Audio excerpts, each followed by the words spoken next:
The Epic Apple situation, it continues. It's still going. It keeps going, and the stakes keep getting raised. Elevated stakes. STAKES. I know you're hungry, Will, but get it together.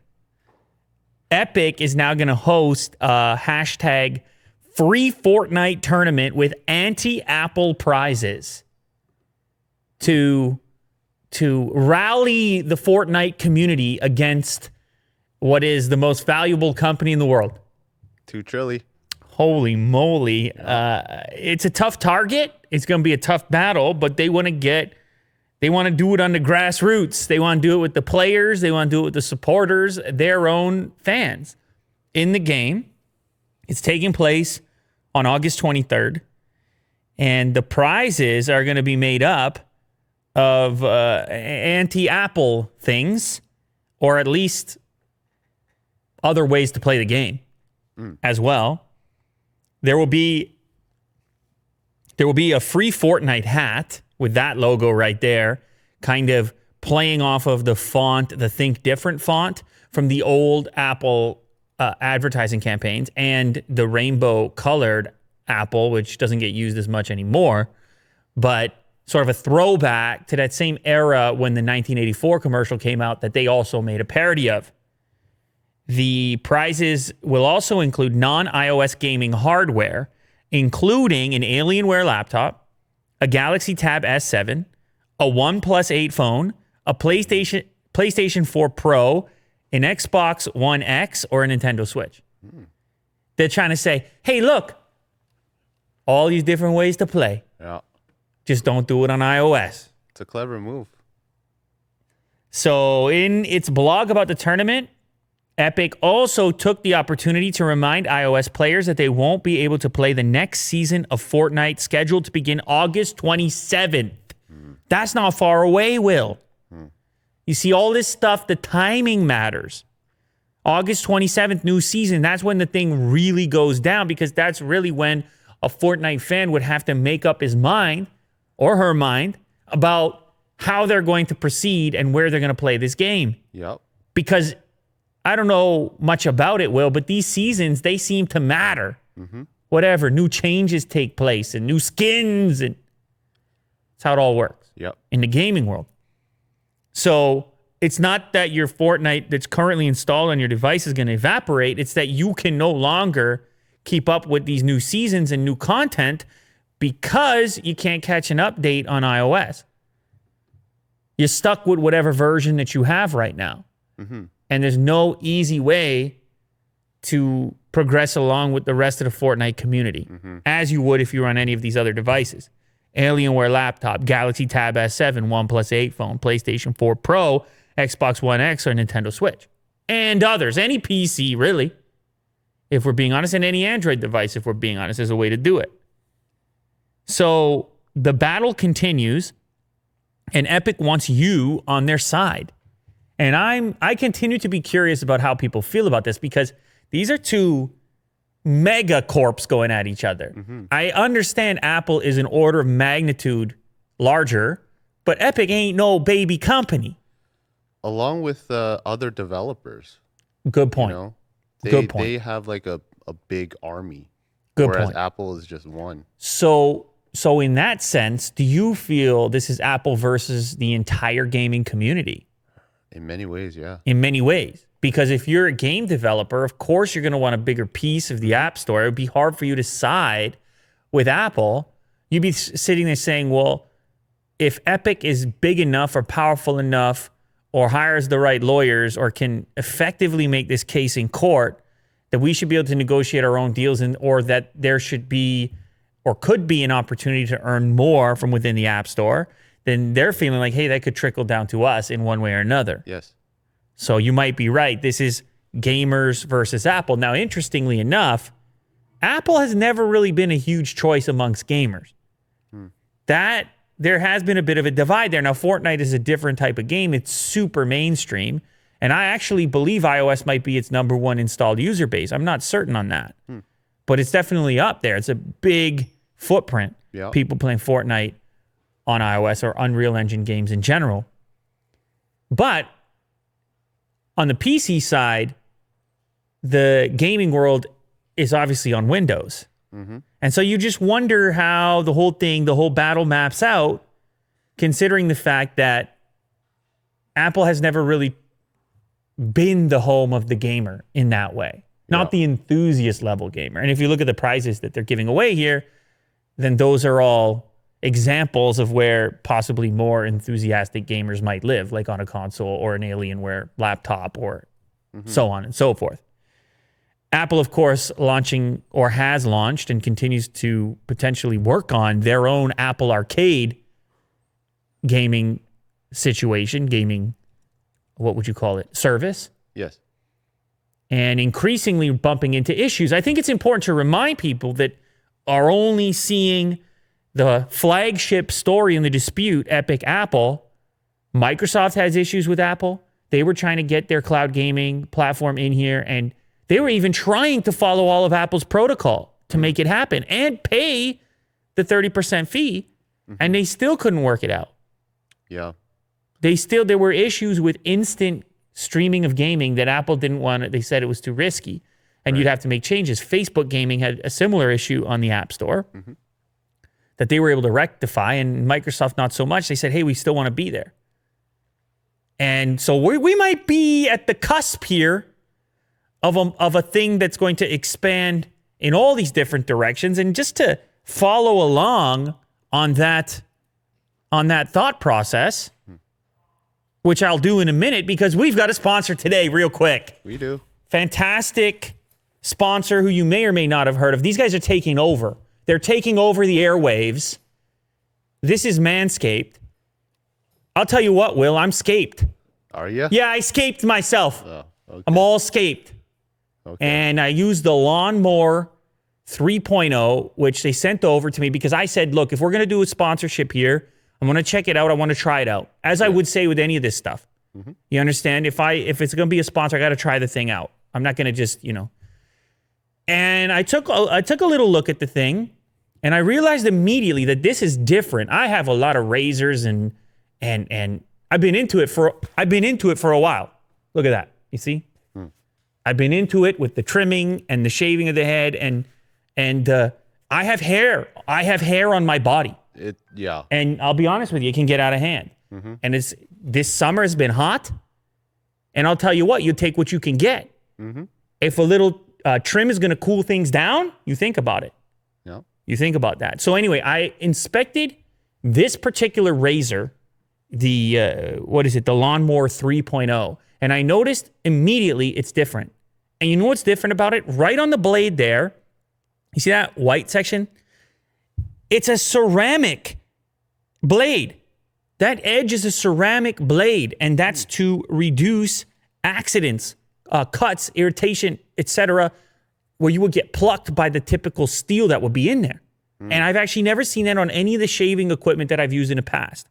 And this is, of course, especially important when you're doing the manscaping. Yes. You want to touch the sensitive regions, you can be very concerned about the potential for a mishap.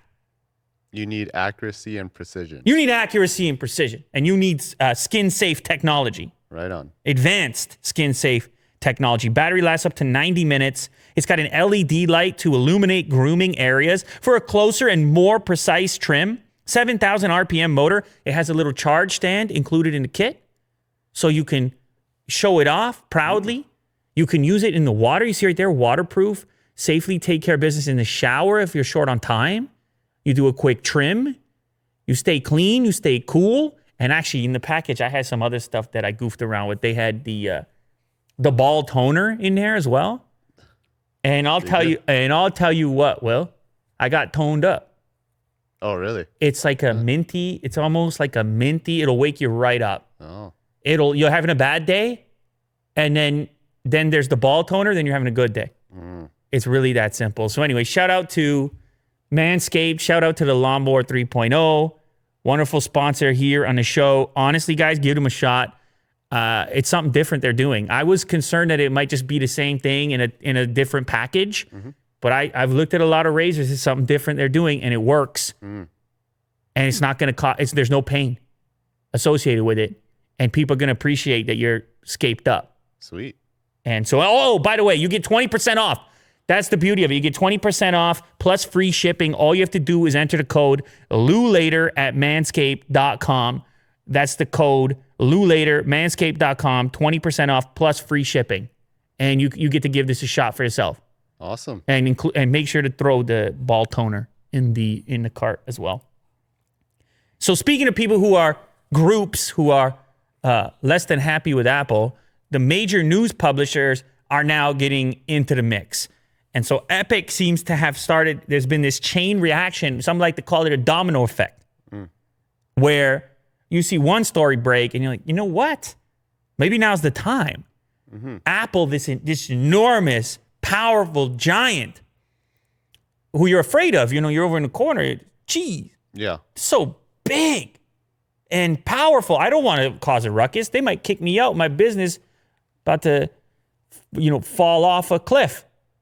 And I don't want to do that. And so Epic comes out and they're this type of company that has they got a bank account at least. They got a few dollars at least. So that's inspiring. And then the other developers start to talk and the news publishers jump on board and they say, is our deal good? And the news publishers are especially upset because of the Apple News product. The Apple News product, they said, oh, you got to work with us directly in here. And we'll decide how this relationship works. Because the thing is, the news publishers, they'd prefer to just give you the app, sign the subscription in-app, and take a higher percentage of the revenue, as they do on their websites with the paywalls and the New York Times of the world and all this.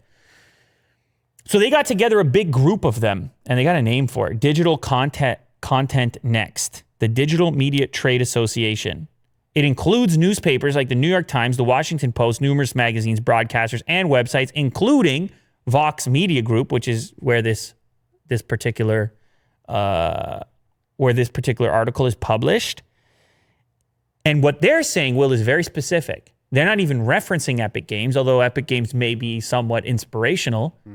More inspirational for this group is the new findings around the special Amazon Prime deal that Prime Video, that Bezos was able to negotiate, and these details that emerged from the Congress hearings. When Apple was getting grilled about their practices, it came up that, okay, fine, you have these policies. Why'd you make a different policy for Amazon? Is it because Bezos himself, multi-billionaire, he has the leverage, and then all the little small timers don't? You see, the deal he got was 85-15. Yeah. It wasn't consistent. Amazon Prime Video, they negotiated 85% of the revenue goes to Amazon and 15% goes to the App Store. Now, you would think, Will, if anyone could afford the 30 points, maybe Amazon could afford the 30 points, but that's not what it's about. Once it becomes more important for Apple to have that content in there, they see it as a major strategic advantage, well, then they start to negotiate. So Epic was really kind of just pulling that Amazon string, though they did it in reverse, right? Bezos could have left Prime Video off the App Store and lived his life, and he would have been fine. And maybe Apple knew that, so the leverage didn't live with them. But these emails come out, and now everybody's saying, well, I want that deal. Of course I want that deal. We're talking about 15 points here. I want 85% of revenue. So all these publishers are citing those emails and that particular deal, and they're saying, we want the same thing. Right. And they're saying, we want the same thing even more because we're not Amazon. Because we're not that big. And we can use the extra 15 points even better than they could. And then we have more voices out there, and then we have more, not necessarily independent media, but just a wider variety. You see? So anyway, that's the case they're making. I don't know where you land on it. I think this just adds a little bit of texture to the entire conversation around the fact that it's not just Epic Games and it's not just game developers. It's everybody in there that has gotten to a point now where it's bubbling over. And it really makes you curious about what the right numbers are. I think if everybody had 85-15, there wouldn't be much to say. People seem to have a problem with this 30. And it's across the board. Nobody's out there shouting. Well, I'm sure there's somebody that is, but it seems like there's a lot of noise right now around that 30% and whether or not it's justified. Even though it's Apple's deal, they all signed up for it and they sold apps and they did everything. But we got Spotify having a problem, Microsoft having a problem, Epic has a problem, all the news publishers have a problem. I mean, it's a lot of problems. Yeah. Do you think that they'll get the ball rolling even more if they do get, the 85%? It's like, okay, can I get 90? What about 95? Yeah. Well, 100%. Well, this is all based on the Amazon case, right? Yeah. So they didn't pull this number out of the air. Once the document became public, everybody sat there and said, well, that's the deal I want. That one. Right. I think publishers on their own or any individual game developer knows they don't have the leverage, nor did they have the evidence prior to this that it was even. Apple consistently said we make no exceptions. And we're not going to be making exceptions. I mean, you can look at the language around the Epic ban. Yeah. Well, there's an exception. They have an exception now. Yeah. And so here's the number. So they're just chipping and hammering away at that because this is the smoking gun, so to speak, that there are exceptions. And this just happens to be the public one. Maybe they're not all public where those exceptions live and those special negotiations. Mm-hmm. Now, Apple gets to do what they want. Well, they get to do what they want. It's their app store. I feel the need to put that piece in there. And $2 trillion. Yeah, they hang when you're worth $2 trillion, you get to do what you want. Yeah. And you got hundreds of billions just sitting in the bank account, cash money, you get to do what you want. Big revenues, you do what you want. Infinite loop, you do what you want. iPhone 12, you do what you want. But it doesn't mean people can't get upset. And it doesn't mean people don't want to renegotiate. That's just what they're doing. Yep. Speaking of Apple, they're trying to save a few bucks on the iPhone 12 this year. Apparently, they're going to go with a much simpler battery board design. This was picked up from Ming-Chi Kuo, as it would be, as it should be. Full-time gig. Apple leaking. Apple leaks. Anyway, 5G is going to cost some extra money. Sub-6 gigahertz 5G technology is going to increase Apple's cost $75 to $85 per unit, while millimeter wave technology will incur a $125 to $135 cost for Apple. That's big money. Will, you think about the cost of a device, you're going to throw $125, $135 in there for millimeter wave? That's a huge percentage of the value of the entire device. Mm-hmm. So they're looking to save money all over the place. And apparently this hybrid hard and soft battery board design could be 40 to 50% cheaper than the equivalent part that existed in the iPhone 11 series.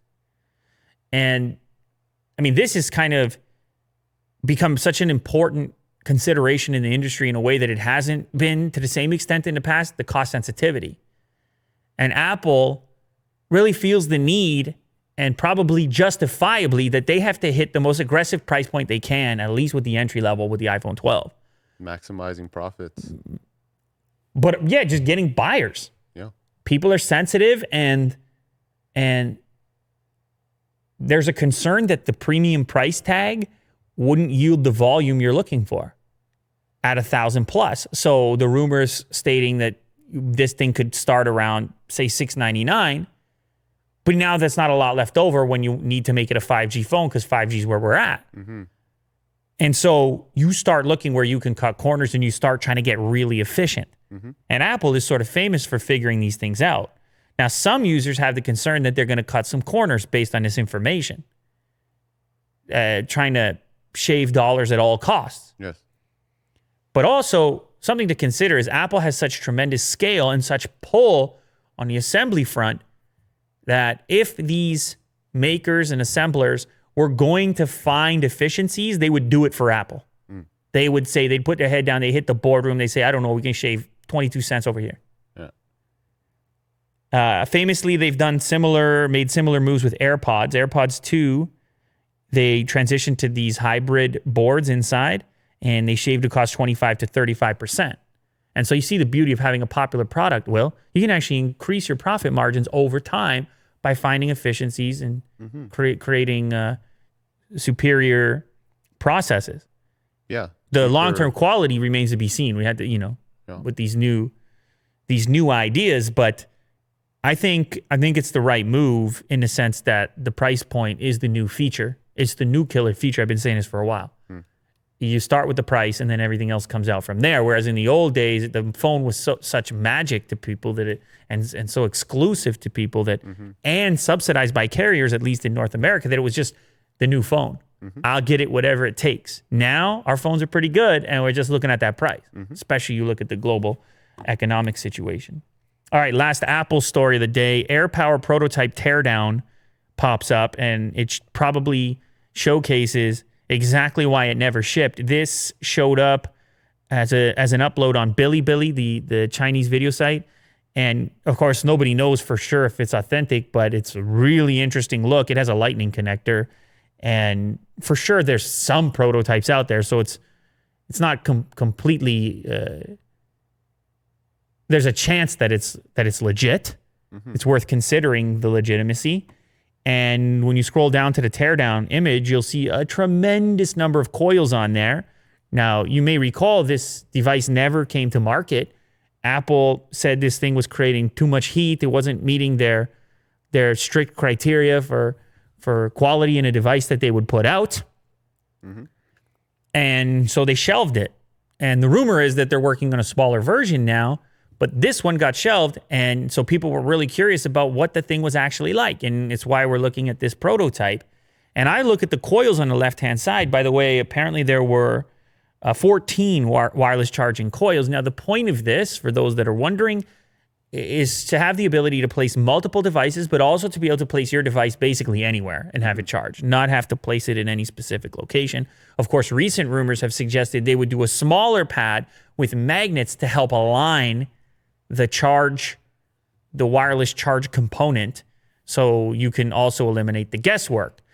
But the piece that the AirPower would have had would be multiple devices at the same time. The watch, the pods, the phone. And you would think Apple would really care about this because it sort of completes the ecosystem that they're so famous for. Right. But they had the heat issues that we mentioned. So anyway, you end up with this 14 coil situation that looks a lot like something that I actually recently checked out. I don't know if you remember the name of that charger. I don't remember the name. I was just thinking about it. So we had transparent glass on top of the charger. You're looking at VIN. It's right there. It's right there. What's the name of that, VIN? Zen's Liberty. Oh, yeah. And this one, they made a version of it that's see-through so you could appreciate your 16 coils within the wireless charger. Now, this thing was very pricey. It does work. I love it. It's very cool. And you don't have to get the transparent version, by the way. There is just a black version as well if you don't need to see your coils. But it seems that they nailed the thing that Apple was unable to create, at least in my short amount of time using it, but also at a very expensive price point. And look at those coils are much more tightly packed. I believe that unit may have had a little fan in it to keep it cool, if I recall correctly. It was also very thick. Very thick. Yes. Way thicker than AirPower. Yes. So these are the compromises that had to be made in an eventual product that actually made it to market. But nonetheless, I believe Apple is still working on it. I believe they do need to nail it to complete the whole ecosystem.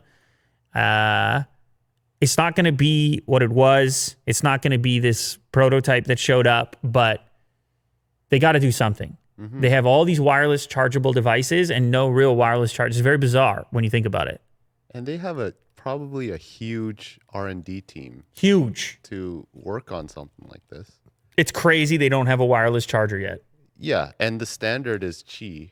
So, like, you don't have to create some sort of new charging the system. Engineers are all out there, and this failing on this specific product probably set them back substantially, because this could have been in development for a couple years and then they had to go back to the drawing board. Who knows?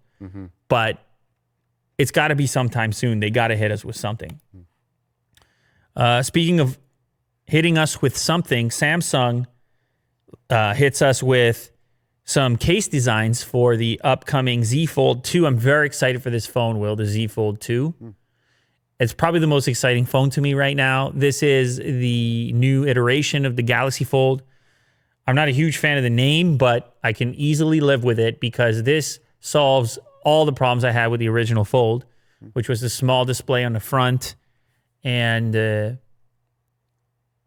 well, that's about it. That's actually really my only major. Well, I mean, you have the plastic display on the inside. Yeah. You would prefer them to come up with some space age material that could limit the impression of the crease and the touch factor, because there is a thing when you touch it, your fingernail knows that it's not glass per se. So, I mean, I could nitpick a few other things, but the biggest one was the fact that, to me at least, the exterior display was something I never used because it was too small. And so I'm always opening the thing, even for small tasks. This aims to eliminate that by putting this much bigger display on the outside. Now, they say they improved the hinge and did a bunch of other things as well to it. But actually, I think the Fold was somewhat decent for a first-gen device.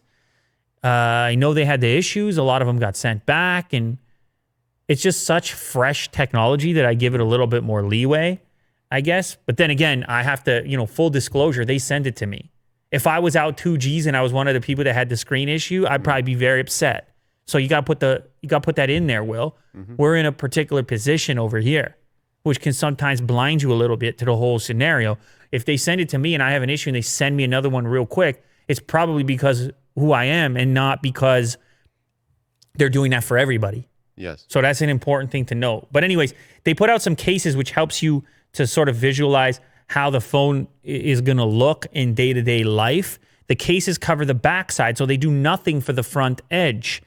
And that's much different than the way the cases worked on the previous generation Fold, because you had that really small screen. The case could go around the exterior of the screen and create a frame around it, which I didn't really like.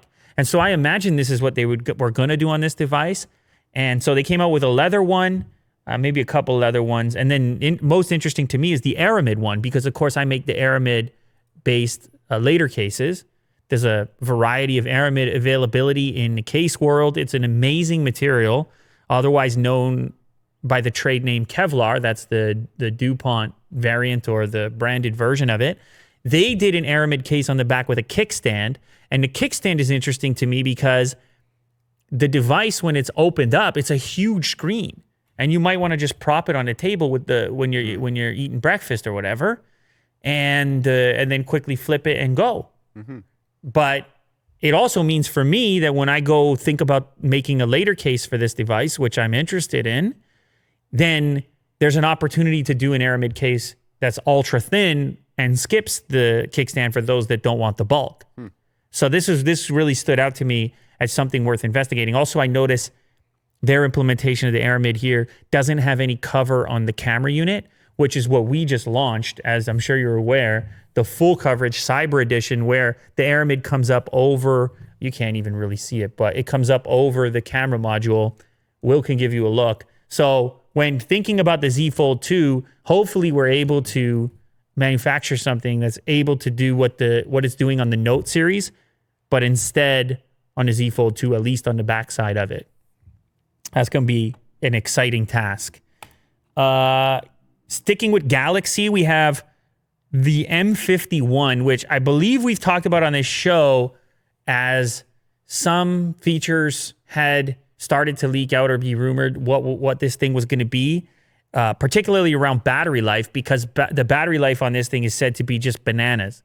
7,000 milliamp hour battery, which is kind of, especially at the budget level. Is that like the biggest battery? No, because you had those crazy endurance phones, put 12,000 milliamp hour, but they were, Vin had one of those actually.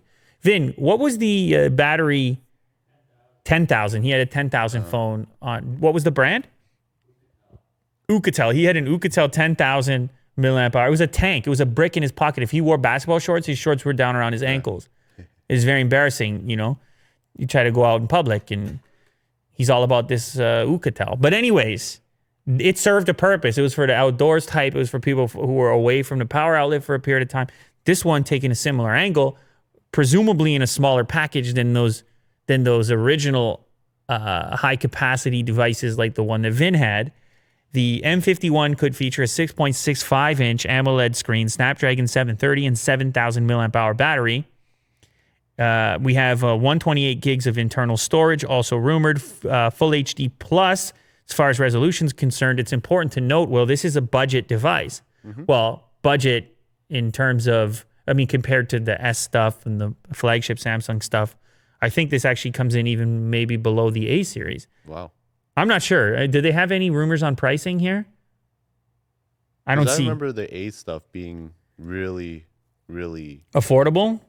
yeah, budget Yeah, friendly. I don't know. Honestly, I don't know where the M lines up comparative to that. It might be right in line with the A series or maybe a little below or a little above, but it's definitely less than the flagship level. It's also likely to have 25-watt fast charging for that 7,000 milliamp hours, 8 gigs of RAM, and the Snapdragon 730 series. Now, with the 730 series, it's pretty decent at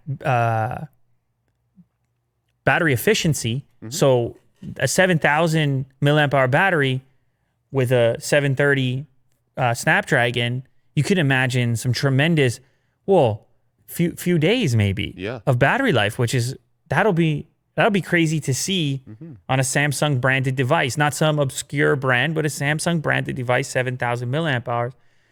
For me, at least with flagships, it's sort of capped at 5,000 around there.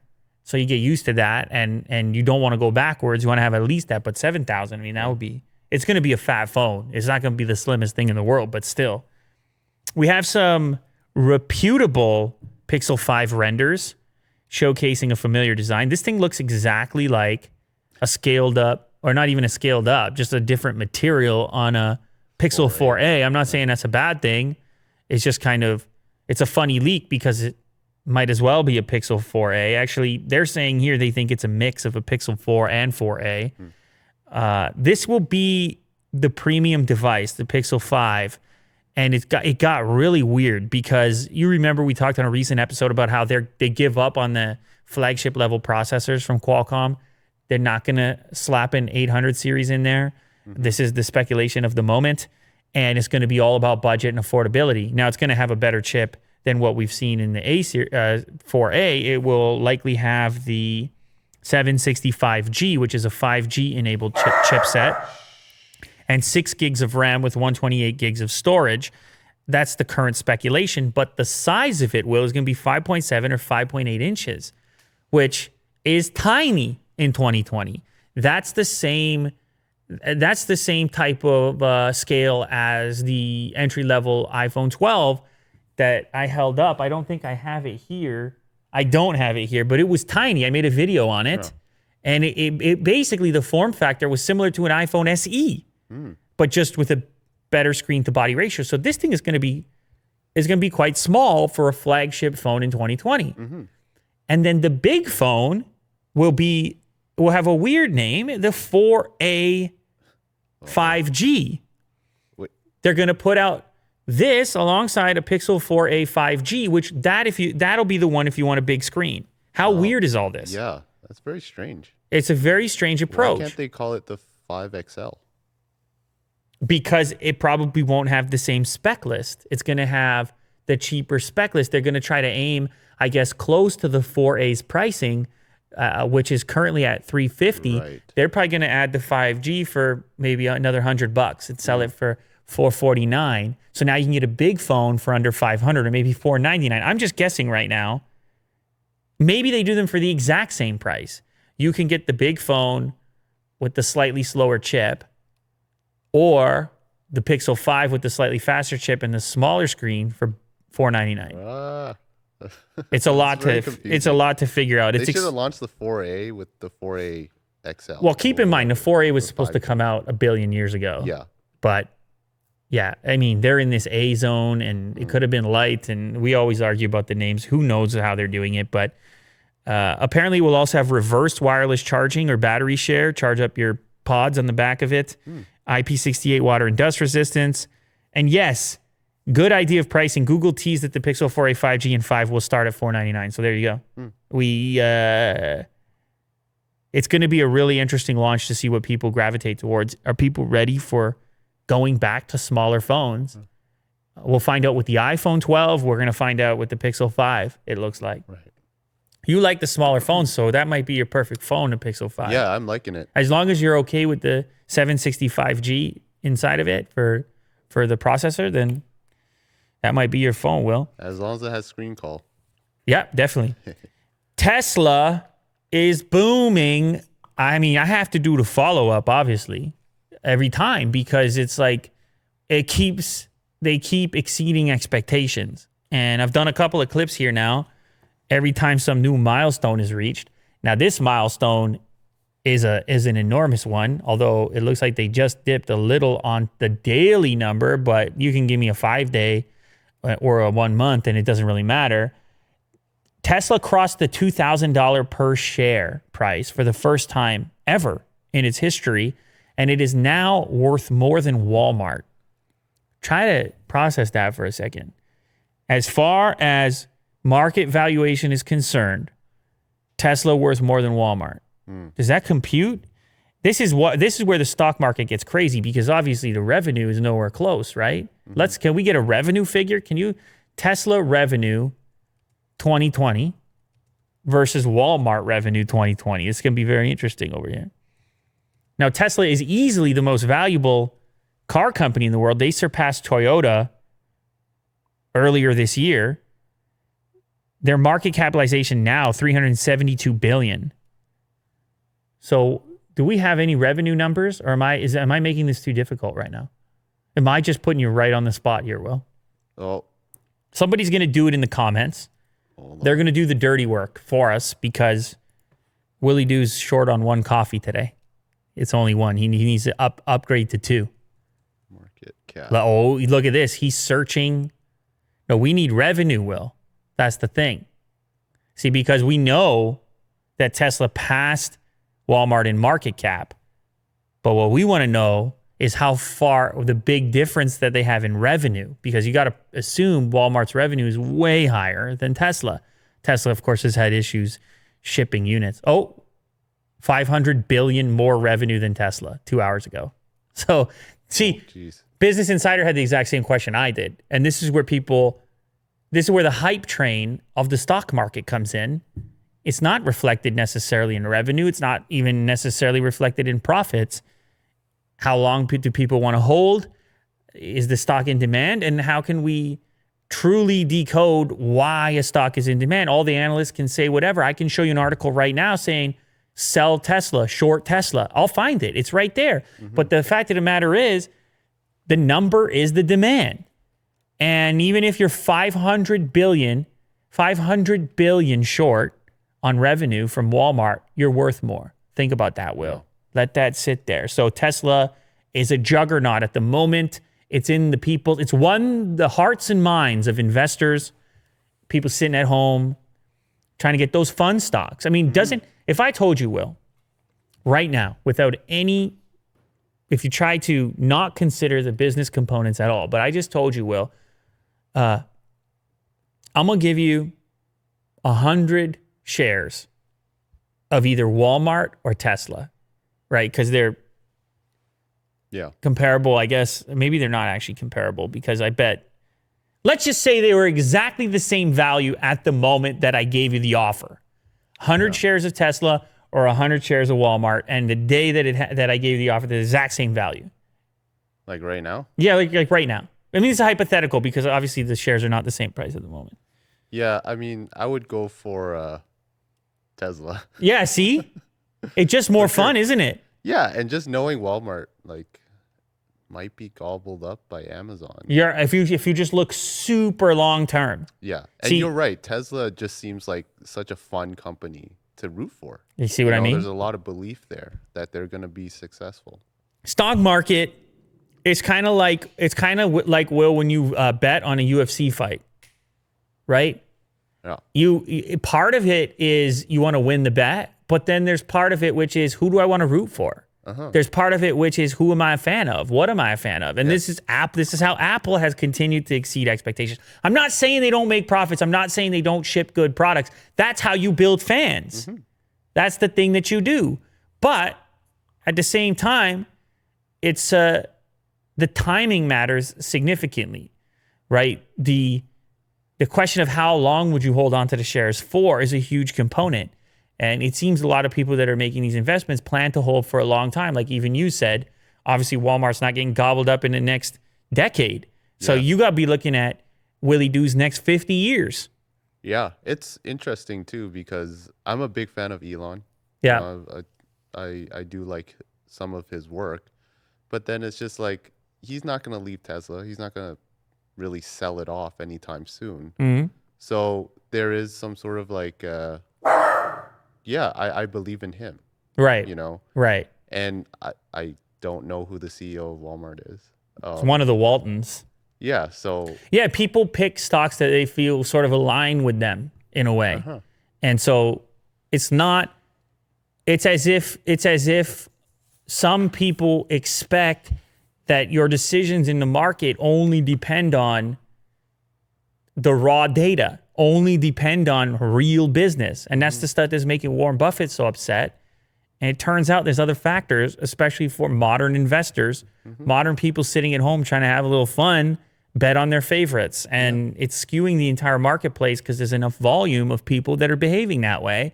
And if it's a 50-year Willie do, if that's your personality that you would take those shares and hold for a while, then it's a totally different story than a 5-year or 5-month Willie do who's trying to flip stocks real quick, which is not what I envision being your style.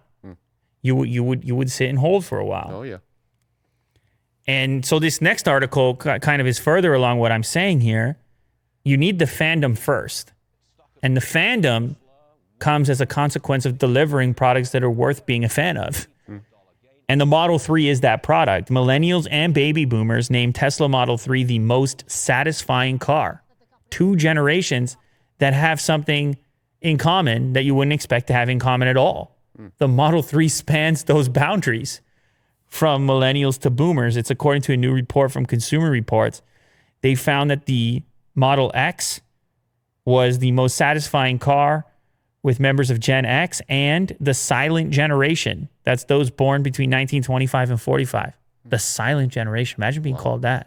That's heavy. yeah. I mean, a lot of stuff happened between 1925 and 45, my dude. Oof. Bit of a different life than ours, I'll tell you what. Shout out to anybody listening right now that was born in that period. I mean, you'd be up there in age right now, but we got to have one from the silent generation. Shout out. The survey asked owners if they'd buy the same model again and then to rate it on the driving experience, comfort, value, styling, and audio controls. So they went in there and ranked the Model 3 at the top. The Model S came second. X was fourth. Audi A5 was up there. I mean, you can see the whole list. The millennials picked the Model 3, a Subaru Ascent, Mazda CX-5, Honda Accord. It's a pretty interesting list, but they all have the Model 3 in common. And I'll speak from personal experience. I don't own a Model 3, but we had the Model 3 in studio. As you recall, you drove it a bit. I drove it a bit. Would you call it a satisfying car? Oh yeah. Yeah, it's a very satisfying car. Yeah, it's great. It's really satisfying to drive. And it honestly, it's probably the most refined of the various Tesla models. I've been reading some things about the Model Y. It doesn't, I mean, maybe I missed some of the stories about initial quality on the Model 3, but the Model 3 we had, it was just perfect, minty fresh. And it just seems to me to be the most polished of the bunch right now and the most appealing to the widest variety of people across demographics. We'll see what ends up happening with the Y, but I guess that's good news for the Model 3. All right, last one on Tesla. This is some pretty cool technology. Tesla is seeking approval for a sensor that can detect kids left in hot cars.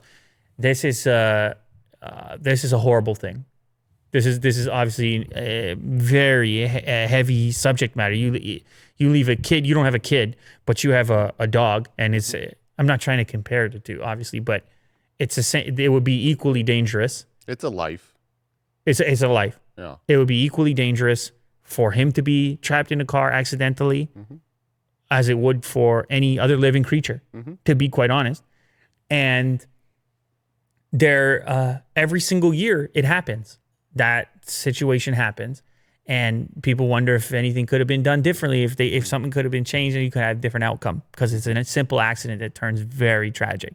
Well, I wouldn't say it's a simple accident, but you know what I'm saying, Will. Yes. And so they want to use radar, millimeter wave radar technology to detect if anything living is inside the vehicle. This is above and beyond the sensitivity and capability of something like a camera checking for an occupant. This can actually look for a heartbeat. It can see movement. It can see through something like a blanket that may be on top of a child. Very high tech, but in order to get it through, Tesla had to ask the Federal Communications Commission, better known as the FCC, for approval to market this short-range interactive motion sensing device because this millimeter wave sensor would operate at a higher power level than allowed under the currently existing laws or rules. I assume maybe there's some sort of a risk in having something operating at that power level. I don't know why it's not currently approved. Obviously, Tesla believes it's worth it to go after this. This device would utilize 4 transmit and 3 receive antennas driven by a radar front-end unit. It has advantages over camera-based in-seat occupant detection, provides depth perception, can see through soft materials, can differentiate between a child and just a simple object left on a seat, reducing the likelihood of false alarms. Pretty amazing. Imagine somehow in the worst case scenario, some emergency takes place, you just forget. You go to do the other thing, you just forget that Otis is in the vehicle or another occupant. And then you get the ping on the phone. You left an occupant in the car. And that just saves a life just in that moment. Yes. It's pretty amazing. It could be some pretty amazing tech. So we'll see if they're able to get it through, but it's cool to see that there's no slowdown on attempting to innovate and what a car can do and all the rest of it. Okay, that wasn't the last Tesla one. There's one more Tesla one, but this is kind of a joke. Exclusive dating app for Tesla owners is not a joke, but is a joke. Okay, this started as a joke. Yes. To be clear, some guy thought it would be funny to set up a fake prototype for an app that would be an exclusive dating app for those that own Teslas. So again, getting back to the fandom, the obscene fandom, the almost unbelievable fandom that exists for Tesla and leads Willie Doo to want 100 shares in the company. That would cost a few bucks right now. I'll tell you what. Anyways, so this guy, Ajit Pal Gruel, who's actually, I believe he's a Canadian. I read that somewhere. Yeah, a Canadian e-commerce entrepreneur. Thought of the app after hearing from countless friends and acquaintances about how much they love their Teslas. He said, it seemed like once they became a customer, that's all they wanted to talk about. It became a big part of their identity. So you know how this works. You have people enthusiastic around a particular thing. You have exclusive dating sites for all kinds of niches and individuals with a different set of interests. There's farmers only, famously. Maybe we can get a farmersonly.com right now. Just a real quick side mission for you, Will, on this game. Here you go, farmersonly.com. This is, are you single in the country? You see that? City folks just don't get it. And then you just go and you just go and date a farmer only. Yeah. So that's how that one works. Anyway, these kind of things exist, but this was just a joke. The guy set it up as a joke, apparently, but ended up getting a bunch of press, ended up getting on Mashable, ended up getting on the Lou Later show right here. And now he says he may go ahead and actually build it because people started asking for it. And he said, yeah, of course I want to date someone with a Tesla. I love my Tesla. We can talk about our Teslas all day together. I think we're about to be a match, a perfect match. Yeah. Go try it out. Oh, by the way, your profile, if you see the examples here, your profile is your picture, your name, age, and then the Tesla model that you drive.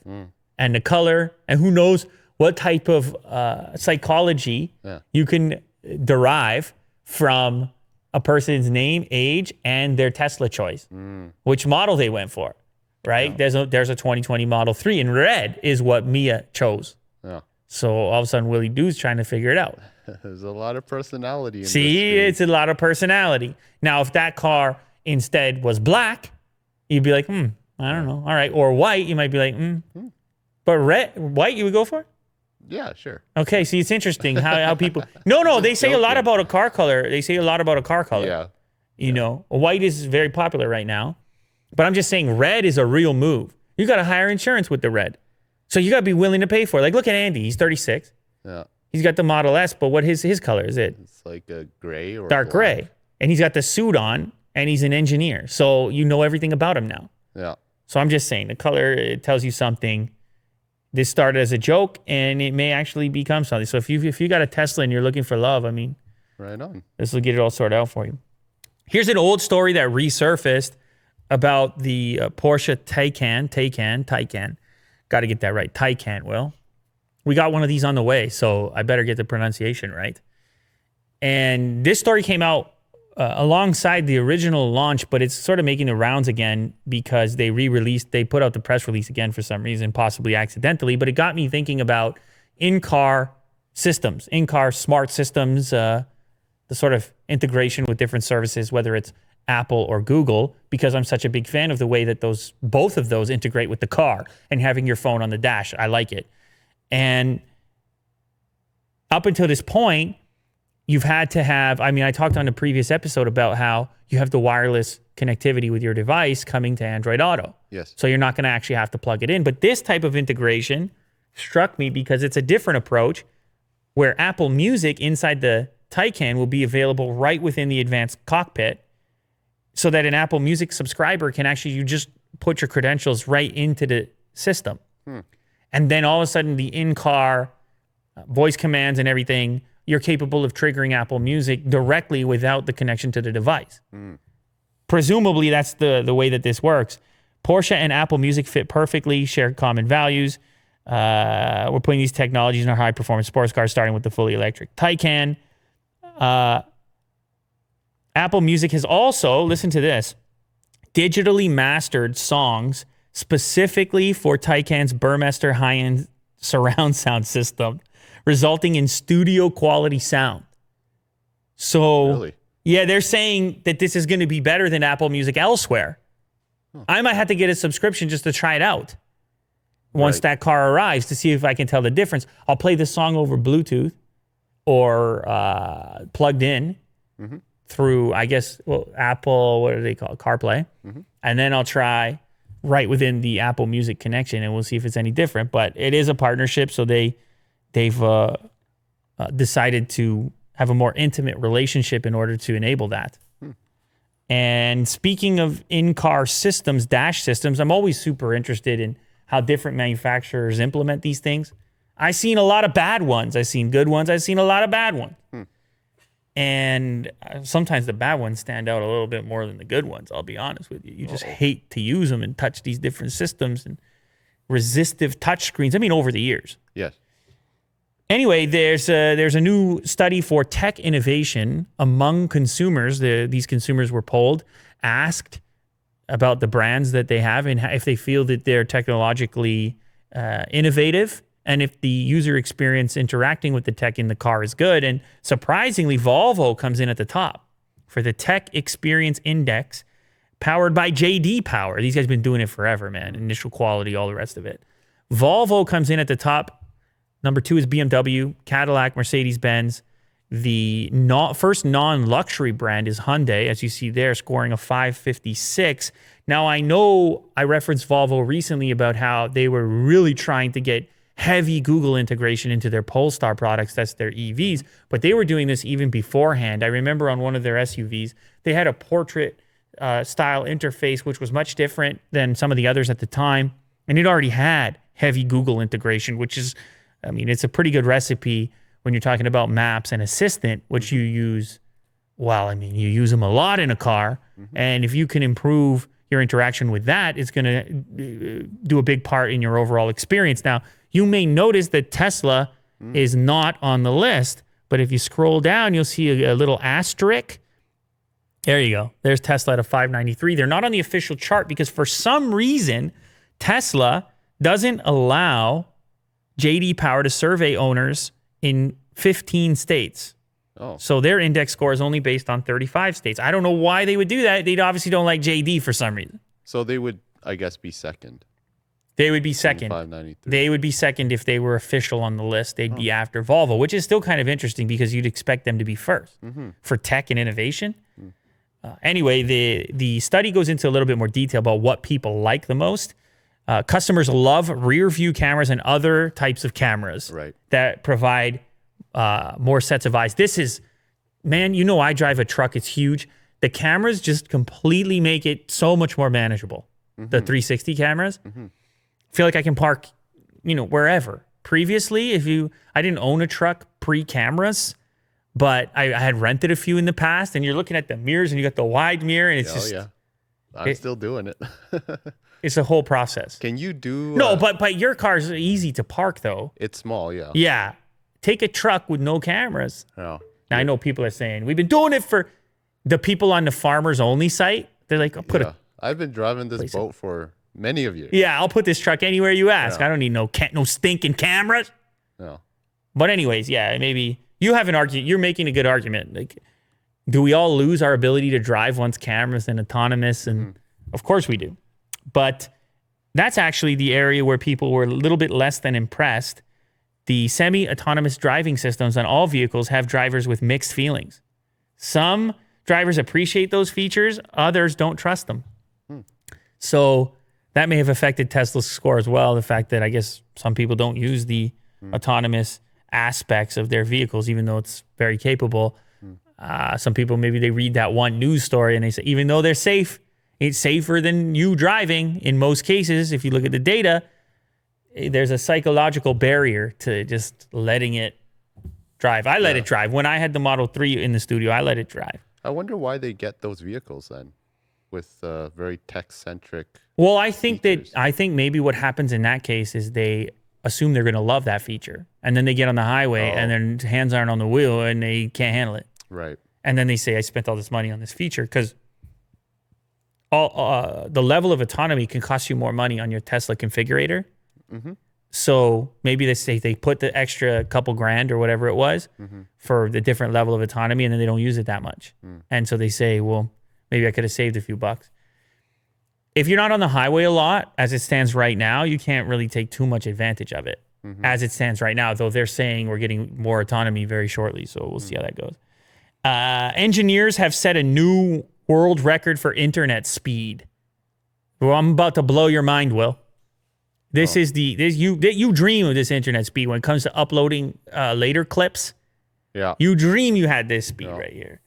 Let me tell you, it's the world's fastest data transmission rate ever, achieved by a team of University College London engineers.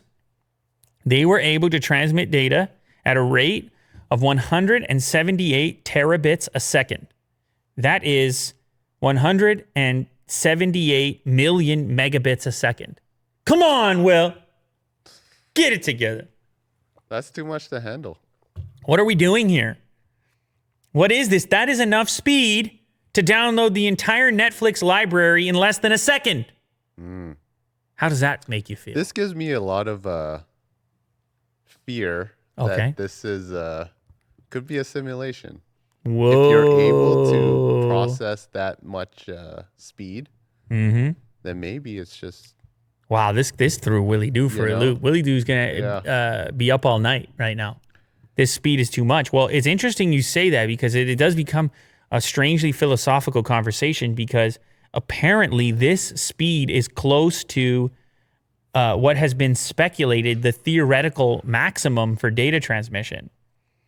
This speed is close to the theoretical limit of data transmission set out by American mathematician Claude Shannon in 1949. Oh, so they maxed it out. There's I guess there's some sort of a theoretical max. It's really interesting, highly technical stuff. The record, which is double the capacity of any system currently deployed in the world, was achieved by transmitting data through a much wider range of colors of light or wavelengths than is typically used in optical fiber. And apparently, because it's just a different range of colors and wavelengths, they could go in there and modify currently existing fiber networks to operate at this speed. There would be a cost associated with it, but apparently it's similar tech, which is kind of wild. Yeah, when is it coming? I don't think it's coming anytime soon. The benefit of this technique is that it can be deployed on already existing infrastructure, and by upgrading the amplifiers that are located on optical fiber routes at 40 to 100 kilometer intervals. Upgrading an amplifier would cost, this is a British article, 16,000 British pounds, while installing new optical fibers in urban areas can cost 450,000 British pounds a kilometer. So laying new lines is way more expensive than running some sort of an upgrade like this. I mean, this is wild stuff. You're right. It makes you think. It messes with your brain a little bit. There's another, I believe there's actually another example that they gave here. Where was it? You can download. I got to get this because I think there was another example that helps put it in perspective. Oh, at this speed, listen, this particular one screwed me up. At this speed, it would take less than an hour to download the data that made up the world's first image of a black hole. Oh. Which, because of its size, had to be stored on half a ton of hard drives and transported by plane. Who would think that the data that made up the world's first image of a black hole was that large and detailed? This anyway, look. Listen, look. You download the entirety of Netflix in a second. Willie Doo's questioning if anything is real. Fitbit claims COVID detection success. Fitbit is saying that if you wear their fitness trackers, they will be able to detect well in advance of any type of diagnosis that you might be COVID positive. The most, even the old ones? The old devices? Oh, I don't know if it's the old ones. Let's see what they say here. It's the... In May, we announced the launch of the Fitbit COVID-19 study aiming at building an algorithm that detects COVID-19 before symptoms start. In just over 2 months, more than 100,000 Fitbit users across the U.S. and Canada have enrolled. So you got to enroll in it. Oh. I think as long as you have the heart rate version. Oh, okay. Do you have the heart rate one? Mm-hmm. If you have the heart rate one, it should be okay. They were able to determine 1,000 positive cases of virus just based on the Fitbit and well in advance of other testing methods. Apparently, what it has to do with, Will, is a person's heart rate variability. This is described at the beat-to-beat variation of your heart. So not your heart rate, but the sort of natural variation that occurs in your heart rate. And apparently what takes place if you get this illness is your HRV, your heartbeat variation, often decreases in people who are exhibiting symptoms of the illness. And your resting heart rate and breathing rate will then be elevated as well, along with this decrease in variability. That would be existing if you were healthy. And I suppose the way it would work with one of these heart rate trackers is you would have a pretty large database of your historical data, and then you would have it as a reference point for, some changes in the variability over here associated with early COVID stages.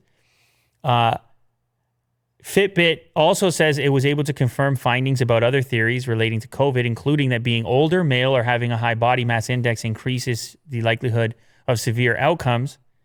They were able to tell all of this based on those initial findings, and then I guess there might be some sort of a follow-up.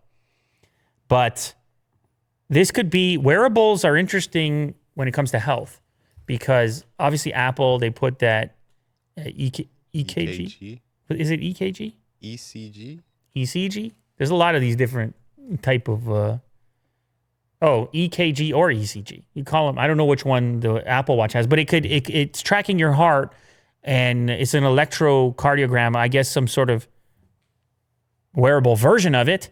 And I remember reading about multiple stories where a person got some alert on their watch and then all of a sudden went to get checked out, did the stress test, and they said, oh yeah, you're having some sort of a heart issue or a heart failure, and then it saves a person's life by warning them in advance. Obviously, that group of individuals sort of more isolated with each case. COVID, on the other hand, it seems everybody's interested. Everybody is potentially impacted immediately.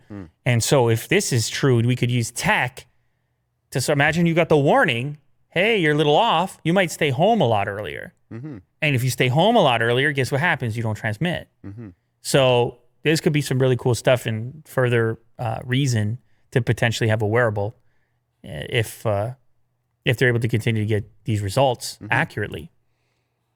Kanye has praised a particular sneaker, and the surprising part is the manufacturer of the sneaker that he's praising. Now, you see the sneaker there, and it kind of looks like Kanye would like that sneaker as soon as you see it. Yeah. You can imagine Kanye liking that sneaker, but the The reason it's newsworthy, well, first of all, it's a very flashy looking sneaker, which I'm going to have to describe to the people on the audio only. This is a strappy looking thing, very deconstructed. You can see through it. I believe somebody said in the article here it reminded them of anime. I don't know if you would go with that. Well, I don't watch any anime, so. I don't really know. Why are you assuming that I do? I didn't say that you did. I said maybe you do. Oh, well, I don't know. Vin watches anime. Kind of. Yeah. Vin, you watch anime? What, Cowboy Bebop, or what do you got? Oh, that's a great anime. Oh, so what are you doing, man? You're yelling at me, and then you're telling me it's a great anime. That is a classic.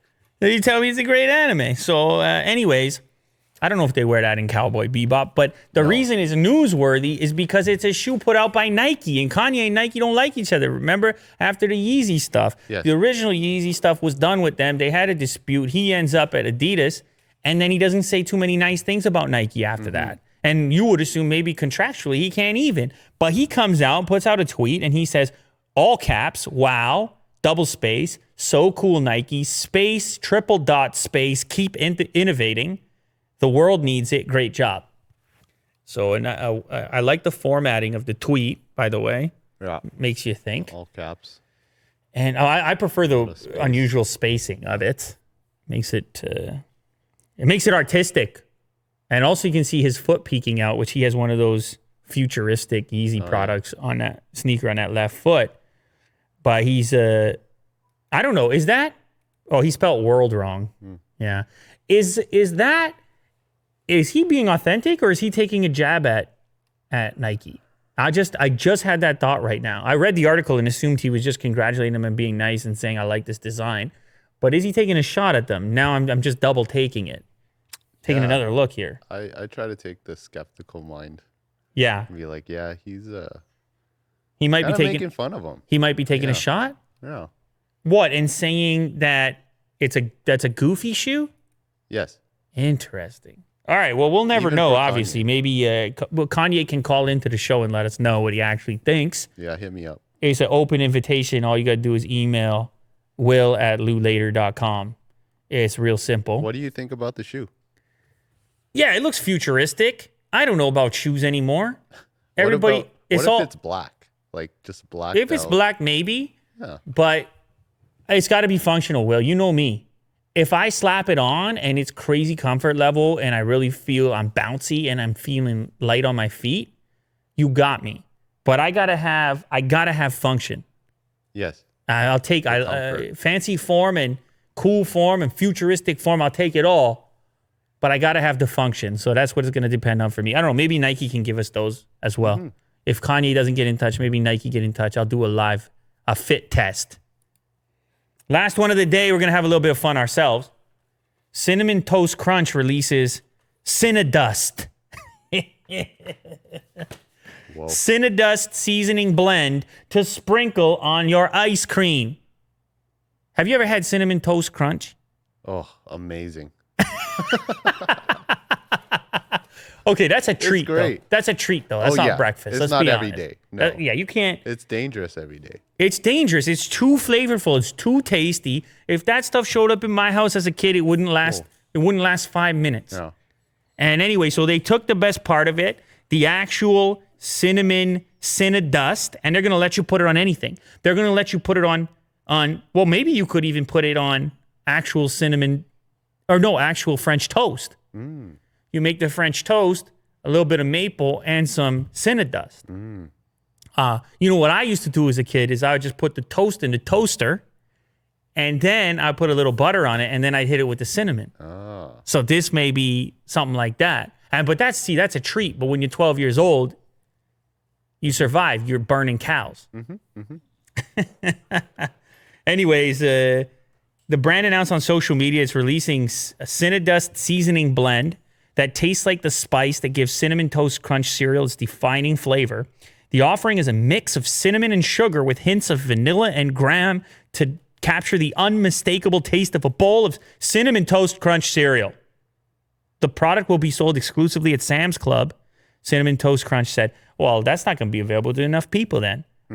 Anyway. Yeah, they're missing out. They need to send it all over the world. It's going to come out on September 1st, and you're going to be able to enhance the flavor of absolutely anything, and I'm not going to judge. If you need to Cinedust your hamburger, you do what you got to do. If you need some Cinedust in your burrito, you do what you got to do. If you need some Cinedust on your toothbrush,